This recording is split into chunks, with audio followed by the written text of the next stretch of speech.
নদীর পাড়ে বিশ্রাম নিচ্ছিল একটি কাছিম। তার পাশে চুপচাপ দাঁড়িয়েছিল একটি বাঘিনী। বাঘিনীকে দেখতে সেখানে থেমেছিলেন পর্যটকেরা। পর্যটকদের গাড়ি দেখে হঠাৎ কাছিমের এক পা ধরে মুখে পুড়ে ফেলল বাঘিনী। তারপর দৌড় দিয়ে ঝোপঝাড়ের আড়ালে চলে গেল সে। জঙ্গল সাফারি করতে গিয়ে এমন দৃশ্য দেখে চমকে ওঠেন পর্যটকেরা। সমাজ মাধ্যমে এমনই একটি ভিডিও ছড়িয়ে পড়েছে। ঘটনাটি শনিবার বিকেলে রাজস্থানের রণথম্বর জাতীয় উদ্যানে ঘটেছে। বাঘিনীর নাম ঋদ্ধি। T-124 নামে অধিক পরিচিত সে। T-82 বাঘিনী 7 বছরের সন্তান ঋদ্ধি নদীর পাড়ে একটি কাছিম বিশ্রাম করছিল। তার পাশেই চুপচাপ দাঁড়িয়েছিল বাঘিনী। সাফারি করতে গিয়ে ঋদ্ধিকে দেখতে পেয়ে গাড়ি দাঁড় করিয়ে ফেলেন গাইড।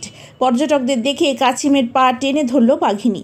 আচমকায় পা টেনে ধরায় ছটপট করতে শুরু করে কাছিমটি, কিন্তু শিকারির কাছ থেকে বাঁচতে পারে না সে। কাছিম শিকার করে দৌড়ে ঝোপের মধ্যে ঢুকে যায় বাঘিনী। ভিডিওটি দেখে একজন নেটাগরিক লিখেছেন, জঙ্গলে সাফারি করলে এমন বহু মুহূর্তের সাক্ষী থাকা যায়।